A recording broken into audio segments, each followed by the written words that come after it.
What is up, fellow roaders? I'm Joshua Thomas. This is my Tabletop Talk, and I'm here to talk about something very interesting and a little bit different from what I normally do. I'm comparing Iron Harvest with Scythe, and I'm going to unbox Scythe, the Rise of Fenris. So, if you are a video gamer and you've come here wondering about Iron Harvest, well, I'm going to show you some gameplay of that. But if you are a board gamer, I'm also going to show you the differences between Scythe and Iron Harvest, which all take place in the same world. You'll see what I mean.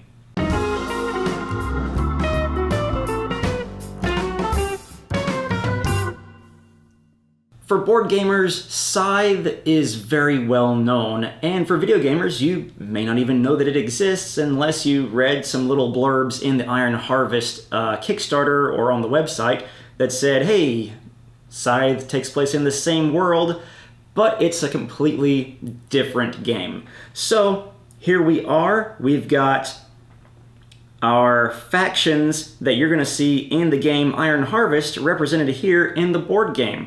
So yeah, does this look familiar? This artwork right here, does this lady look familiar? How about this artwork right here? And this tall man right here? Well, that's because it also appears in Iron Harvest, the video game. It's going to be an RTS, a real-time strategy. And the reason you're seeing the same artwork in that game and in Scythe is because it's all done by a man named Jacob or Jakub Rosalski. This is the 1920s plus universe or world that he created, and he has commissioned his artwork for both of those games. And that is the link between the two. So it all takes place in this 1920s plus universe, which, I want to add, makes it a Dieselpunk game.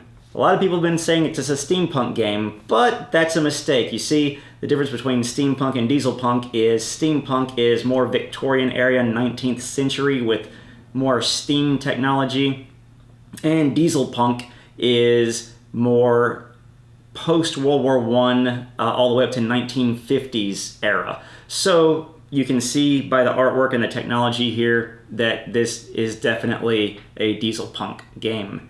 And so is Iron Harvest. So before we unbox the Rise of Fenris, let's go ahead and take a look at the three factions that are going to be in Iron Harvest, which also appear in this game. That's Polonia, or Polonia, whichever it's pronounced, the Republic of Polonia. We've also got the Rusviets and the Saxony Empire. Now, in the board game, if you've also got the expansion, you'll have 4 other factions that are available to you. These 2 come in the base game, and these come in the expansion pack. So, Iron Harvest has these 3 factions in it so far. I wonder if they'll come out with more in DLC for the game, but we'll find out about that later.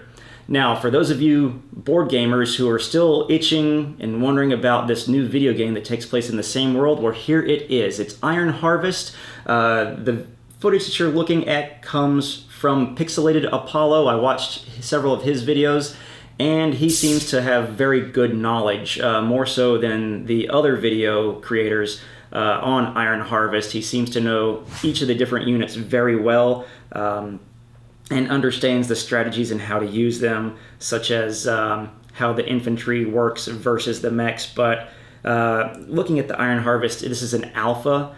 If you go to their website, you can pay to have access to the alpha on Steam, I believe. And it's going to be a real-time strategy that is largely based around combat and strategery and base building and that kind of thing.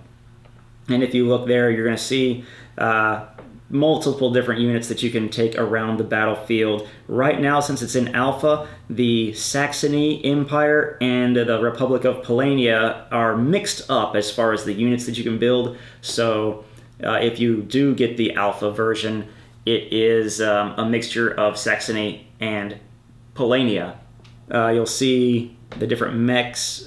They each have different strengths and weaknesses, along with the different infantry units you can have, whether they're grenadiers who are good against other infantry, or the cannoneers or bazooka men, whichever they decide on for the beta version, are much better against mechs. And then you've also got engineers, regular riflemen, and then of course you've got different mechs and armored suits that are either good against mechs or kind of generalists, or are better against infantry. So that is Iron Harvest. It looks extremely beautiful. I can't wait to see where it goes from here, and maybe if I can upgrade my computer, I'll be able to actually run it on my computer as well, and maybe I'll get the alpha and the beta and show you some videos on that.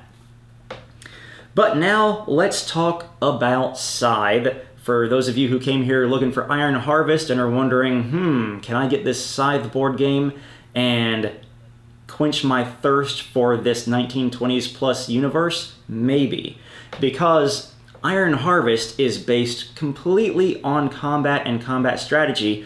Scythe, on the other hand, combat is really just a small part of this overall grand game. And now I've got the board expansion here, which makes the board about 33% larger. And the thing you want to know about Scythe is that you're actually collecting resources. Now in the game you've got oil and you've got steel, which I don't know if you can see over there, I'll move the camera. You've got steel, but you've also got wood, you've also got food right there, and then you've got people, workers, as a resource. This is also an area control board game, but it's also resource management, it's about building structures. There are so many other strategies to winning than just combat. So in fact, if you rage war across this board, you might actually put yourself at a disadvantage. So if you're looking for some kind of RTS in board game version, this probably isn't it for you.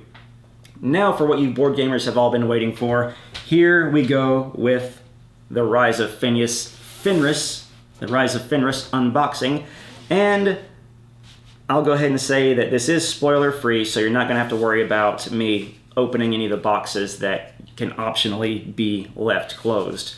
But I will show you what those boxes look like inside the game. This won't take very long because most of the content of the box is some kind of spoiler or is in another box in itself. So here we've got the dice. I honestly don't know what these dice are going to be for yet. They have that funny looking symbol on them. We've got our faction sheets. Now, these faction sheets will be used in conjunction with the factions that already exist for the game, so you'll write your faction up here. Then you'll be tracking different types of victories, your wealth, and other modifications that you're going to earn during the game. There's tons of bags that it comes with, isn't that fun?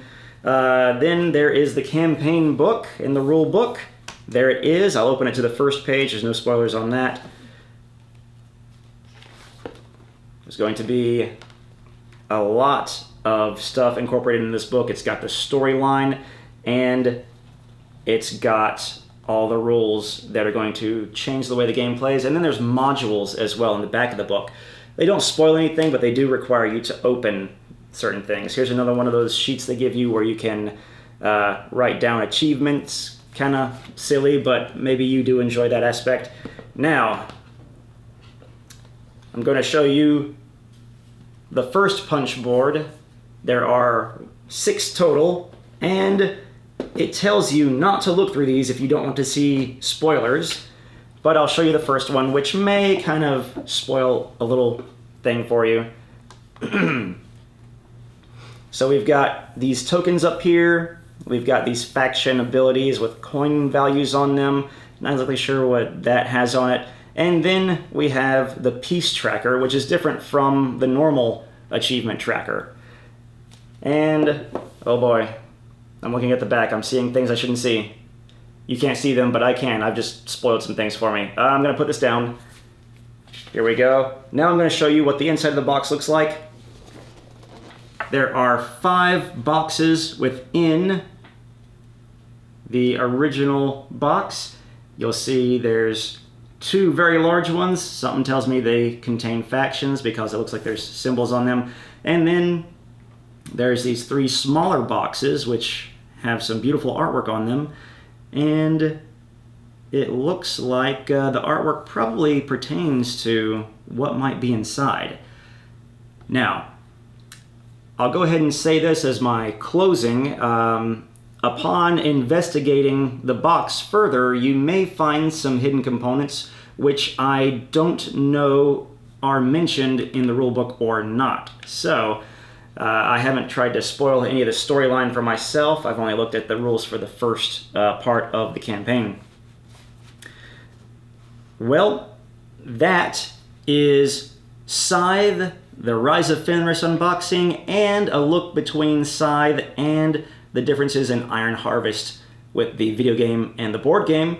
Hope you enjoyed this video. Be sure and like and subscribe to check out more video game and board game related topics. I'm Joshua Thomas. You've been watching Josh's Tabletop Talk. Catch you next time.